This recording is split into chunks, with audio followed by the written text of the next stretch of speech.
मित्रों नमस्ते।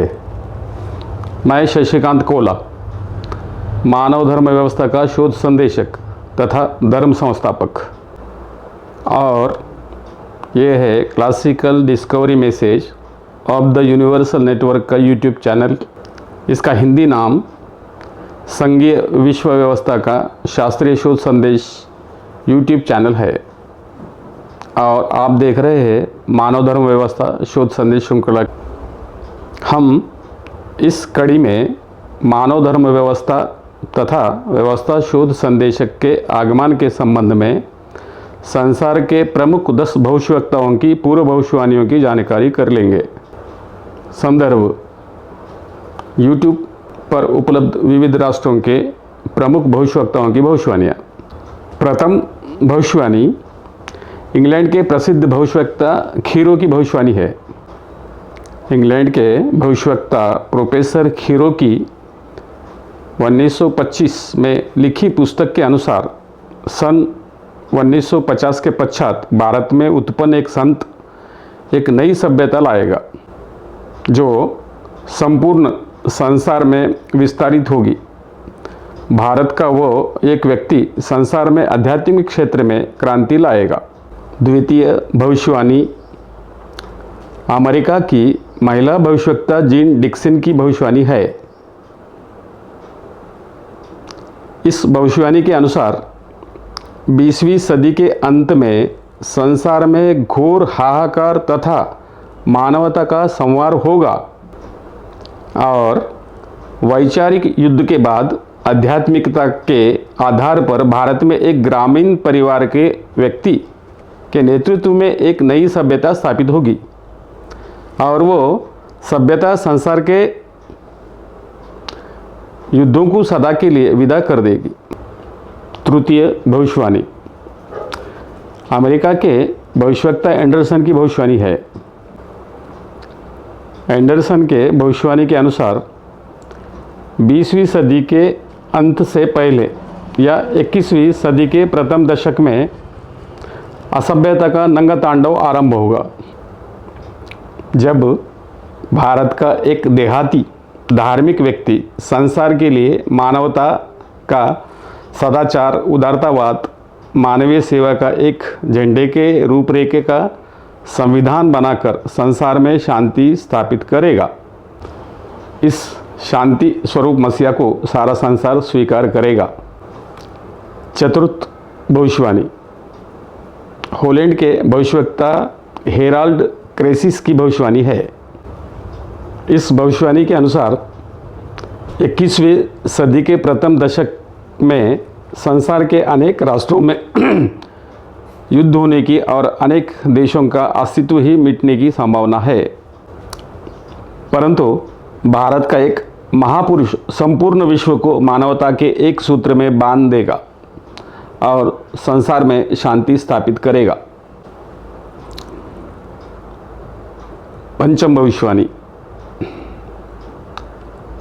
हंगरी की महिला भविष्यवक्ता बेरिस्का की भविष्यवाणी है।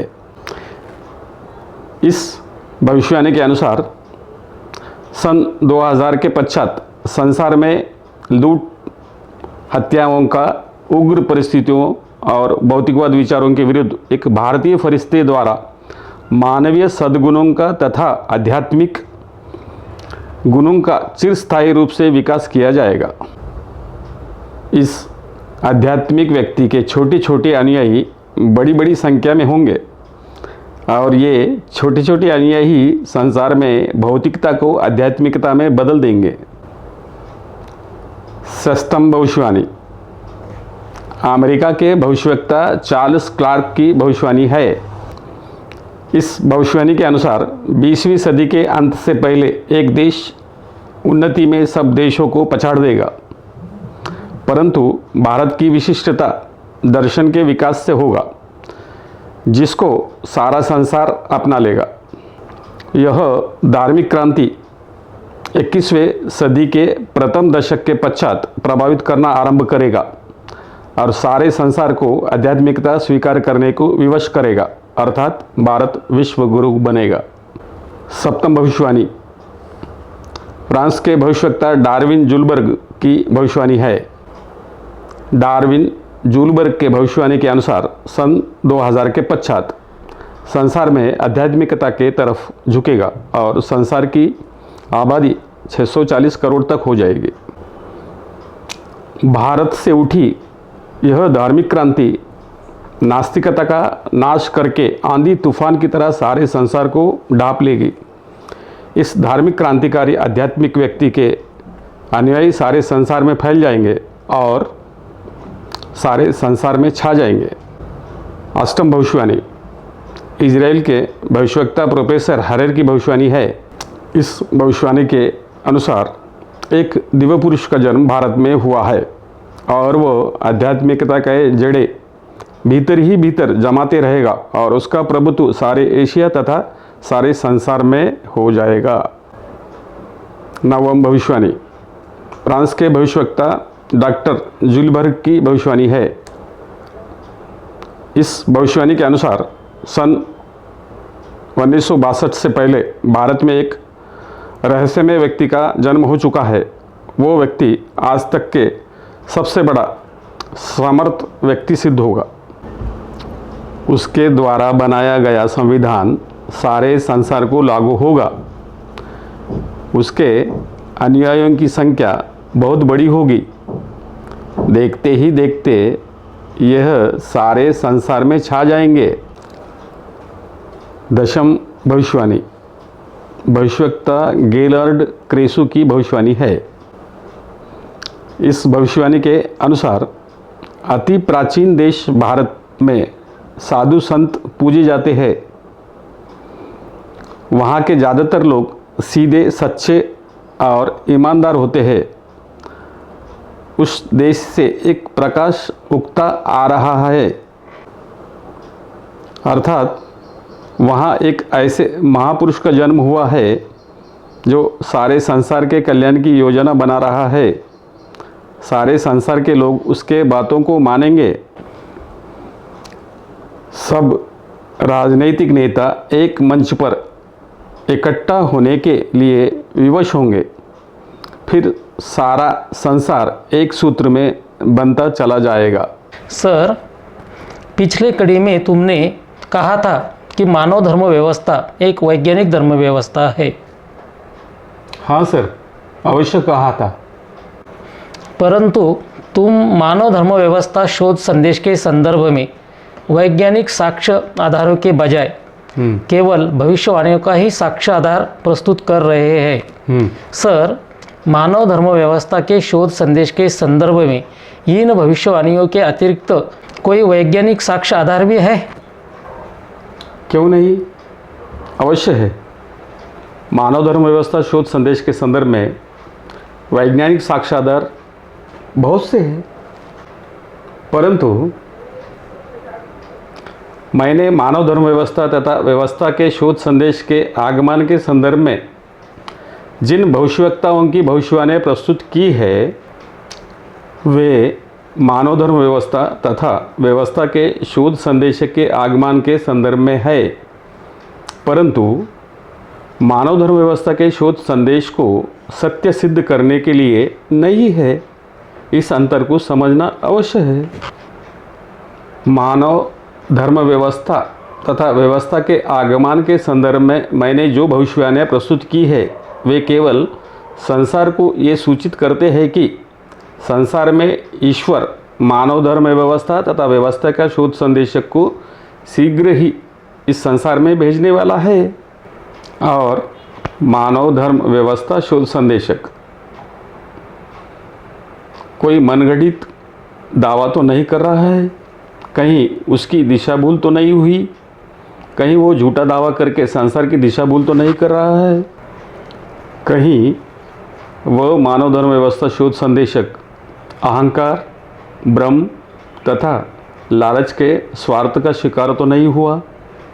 जो भविष्यवाणियाँ है वे इसी दावेदार के लिए है या नहीं, ऐसे अनेक बातों की जांच पड़ताल करने के लिए, जागरूक होने के लिए और उसके दावे की सत्य असत्यता की जांच पड़ताल करके योग्य बने, सक्षम बने इसलिए होते हैं, परंतु वे भविष्यवाणियाँ मानव धर्म व्यवस्था का शोध संदेश की सत्यता असत्यता को निश्चित करने के लिए नहीं होते।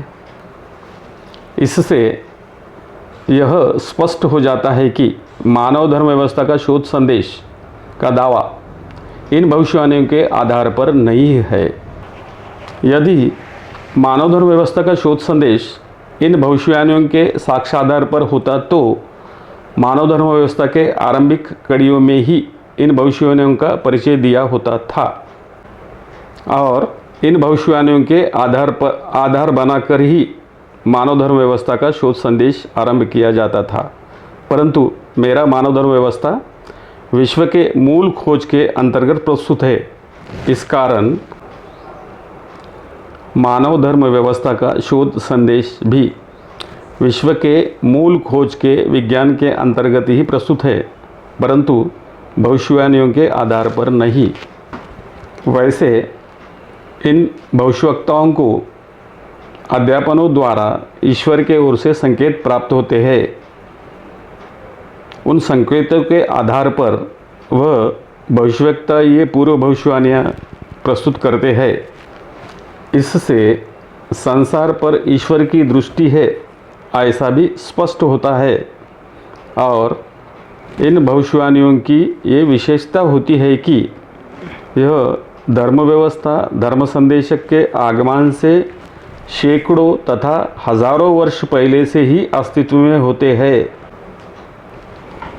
यह भविष्यवाणियाँ अलग अलग समयों पर अलग अलग देशों में होने के पश्चात भी थोड़ा बहुत अंतर से सभी अधिकृत भविष्यवाणियों का सार लगभग एक जैसा ही होता है और इन भविष्यवक्ताओं के भविष्यवाणियों को चुनौती देना संभव नहीं है। इसलिए इन भविष्यवाणियों का अपना महत्व अलग होता है। इन भविष्यवाणियों का अर्थ चाहे जितना भी हो, इन भविष्यवाणियों का मूल्य चाहे कितना भी हो, परंतु मेरे मानव धर्म व्यवस्था के शोध संदेश की सच्चाई इन भविष्यवाणियों पर निर्भर नहीं है, बल्कि इन भविष्यवाणियों की सच्चाई मेरे मानव धर्म व्यवस्था के शोध संदेश के आधार पर निर्भर है। क्योंकि मानव धर्म व्यवस्था के शोध संदेश के संदर्भ में संसार में चाहे जितने भी भविष्यवाणियाँ उपलब्ध हो, परंतु मानव धर्म व्यवस्था तथा मानव धर्म व्यवस्था का शोध संदेशक ही उपलब्ध ना हो तो इन भविष्यवाणियों का क्या अर्थ होगा, क्या मूल्य होगा?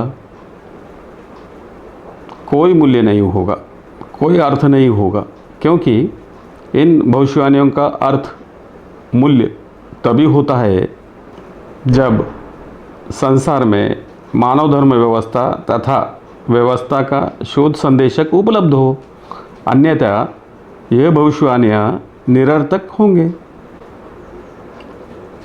इसलिए यदि कोई इस मानव धर्म व्यवस्था का शोध संदेश भविष्यवाणियों के आधार पर है ऐसा समझता है तो वो भ्रम है, और वो भ्रम नहीं है तो मैंने जो भविष्यवाणियाँ प्रस्तुत की है उन भविष्यवाणियों को चुनौती देकर असत्य सिद्ध कर सकता है। धन्यवाद, नमस्कार।